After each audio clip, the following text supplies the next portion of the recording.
നമസ്കാരം. കഴിഞ്ഞ ജൂണിൽ അഹമ്മദാബാദിൽ തകർന്നു വീണ എയർ ഇന്ത്യ വിമാനത്തിന് സാങ്കേതിക വൈദ്യുത തകരാറുകൾ ഉണ്ടായതായി യുഎസിലെ വ്യോമയാന സുരക്ഷാ മേഖലയുടെ വെളിപ്പെടുത്തൽ.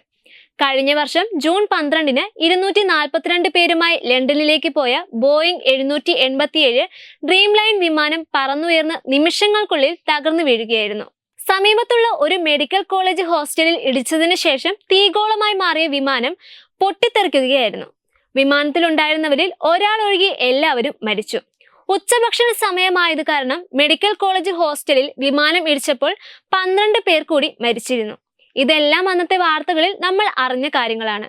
എന്നാൽ ഇപ്പോഴിതാ വിമാനത്തിന്റെ തകരാറുകളെ കുറിച്ചുള്ള കൂടുതൽ വിവരങ്ങളാണ് പുറത്തു വന്നിട്ടുള്ളത്. 2014-ലാണ് ഈ വിമാനം എയർ ഇന്ത്യ വാങ്ങിയത്. സർവീസിലെ ആദ്യ കാലഘട്ടം മുതൽ തന്നെ വിമാനത്തിന് നിരവധി സാങ്കേതിക പ്രശ്നങ്ങൾ ഉണ്ടായിരുന്നു എന്ന കാര്യവും വ്യക്തമാക്കിയിട്ടുണ്ട്. 2022-ൽ വിമാനത്തിൽ വൈദ്യുത പ്രശ്നത്തെ തുടർന്ന് തീപിടുത്തം ഉണ്ടായിട്ടുണ്ട്. വിമാനത്തിലെ പല സുപ്രധാന ഘടകങ്ങളും ഇതേ തുടർന്ന് മാറ്റി സ്ഥാപിക്കേണ്ടി വന്നതായും ഫൗണ്ടേഷൻ ഫോർ ഏവിയേഷൻ സേഫ്റ്റി ആരോപിച്ചിരുന്നു. 2014 ഫെബ്രുവരി 1-ന് ഇന്ത്യയിലെത്തിയ ആദ്യ ദിവസം തന്നെ ബോയിംഗ് വിമാനത്തിന് പ്രശ്നങ്ങൾ നേരിട്ടതായി രേഖകൾ കാണിക്കുന്നതായും ഇവർ ചൂണ്ടിക്കാട്ടിയിട്ടുണ്ട്.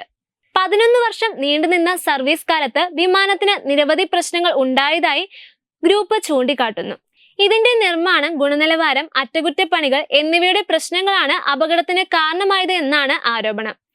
ബോയിംഗ് 787 വിമാനവുമായി ബന്ധപ്പെട്ട ആശങ്കകൾ ആഗോളതലത്തിൽ കുറച്ചു കാണുകയാണെന്ന് ഗ്രൂപ്പിന്റെ അഭിപ്രായത്തിൽ വ്യക്തമാക്കുന്നുണ്ട്. 2026 ജനുവരി 12-ന് US സെനറ്റിൽ സമർപ്പിച്ച ഒരു അവതരണത്തിൽ വിമാനവുമായി ബന്ധപ്പെട്ട സാങ്കേതിക പ്രശ്നങ്ങളുടെ ഒരു നീണ്ട ചരിത്രം സൂചിപ്പിക്കുന്ന അറ്റകുറ്റപ്പണികളും തകരാറുകളും സംബന്ധിച്ച രേഖകൾ പരിശോധിച്ചതായി AFS പറഞ്ഞു. ഇലക്ട്രോണിക്സ്, സോഫ്റ്റ്വെയർ തകരാറുകൾ മുതൽ സർക്യൂട്ട് ബ്രേക്കറുകളുടെ ആവർത്തിച്ചുള്ള ഡ്രിപ്പിംഗും, ഷോർട്ട് സർക്യൂട്ടുകൾ, വയറിംഗ്, വൈദ്യുതി നഷ്ടം, പവർ സിസ്റ്റം ഘടകങ്ങൾ ചൂടാവുക ഉൾപ്പെടെയുള്ള കാര്യങ്ങൾ AFS നൽകിയ പ്രശ്നങ്ങളിൽ ഉൾപ്പെടുന്നുണ്ട്. 2022 ജനുവരിയിൽ വിമാനത്തിന്റെ P100 പവർ ഡിസ്ട്രിബ്യൂഷൻ പാനലിലുണ്ടായ തീപിടുത്തം വലിയ തോതിലുള്ള പ്രശ്നങ്ങൾ സൃഷ്ടിച്ചിരുന്നു. കേടുപാടുകൾ വളരെ ഗുരുതരമായതിനാൽ മുഴുവൻ പവർ പാനലും മാറ്റി സ്ഥാപിക്കേണ്ടി വന്നിരുന്നു. ഇതേ വർഷം ഏപ്രിലിൽ ലാൻഡിംഗ് ഗിയർ ഇൻഡിക്കേഷൻ സിസ്റ്റവുമായി ബന്ധപ്പെട്ട തകരാറുകൾ കാരണം വിമാനം വീണ്ടും നിലത്തിറക്കേണ്ടി വന്നതായും റിപ്പോർട്ടിൽ പറയുന്നുണ്ട്. ബോയിംഗ് 787 വിമാനത്തിന്റെ നിർമ്മാണത്തിന്റെ ആദ്യഘട്ടം മുതൽ തന്നെ ഇതിന്റെ ഗുണനിലവാരത്തെക്കുറിച്ചുള്ള ആശങ്കകൾ ഉയർന്നിരുന്നു.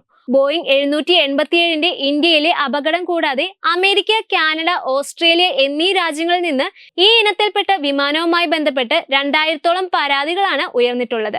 ജൂലൈയിൽ ബ്യൂറോ ഒരു പ്രാഥമിക അന്വേഷണ റിപ്പോർട്ട് പ്രസിദ്ധീകരിച്ചു.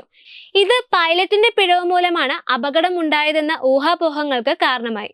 ടേക്ക് ഓഫിന് ശേഷം 2 എഞ്ചിൻ ഇന്ധന നിയന്ത്രണ സ്വിച്ചുകളും റൺ എന്നതിൽ നിന്ന് കട്ട് ഓഫ് എന്നതിലേക്ക് മാറിയെന്നും ഇത് ഉടനടി ത്രസ്റ്റ് നഷ്ടപ്പെടുന്നതായും സൂചിപ്പിക്കുന്ന 2 പൈലറ്റുമാർ തമ്മിലുള്ള സംഭാഷണത്തിന്റെ ചില ഭാഗങ്ങൾ കോക്പിറ്റ് വോയിസ് റെക്കോർഡർ പകർത്തിയിരുന്നു. ഒരു പൈലറ്റ് ഇന്ധന കട്ട് ഓഫിനെ കുറിച്ച് ചോദിക്കുന്നതും മറ്റൊരാൾ സ്വിച്ചുകൾ ഓഫാക്കിയിട്ടില്ലെന്ന് മറുപടി നൽകുന്നതും കേൾക്കാം. ഒരു ബാക്കപ്പ് പവർ സിസ്റ്റം യാന്ത്രികമായി വിന്യസിക്കുകയും 2 എഞ്ചിനുകളിൽ ഒന്ന് വീണ്ടെടുക്കുവാൻ തുടങ്ങുകയും ചെയ്തെങ്കിലും വിമാനത്തിന് ഉയരം വീണ്ടെടുക്കുവാൻ കഴിയാതെ നിമിഷങ്ങൾക്കുള്ളിൽ തകരുകയായിരുന്നു. എന്നാൽ ഈ റിപ്പോർട്ടിനോട് പ്രതികരിക്കുവാൻ ബോയിംഗ് കമ്പനി വക്താക്കൾ തയ്യാറായിട്ടില്ല. ന്യൂസ് ഡെസ്ക് തത്തുമൈ ന്യൂസ്.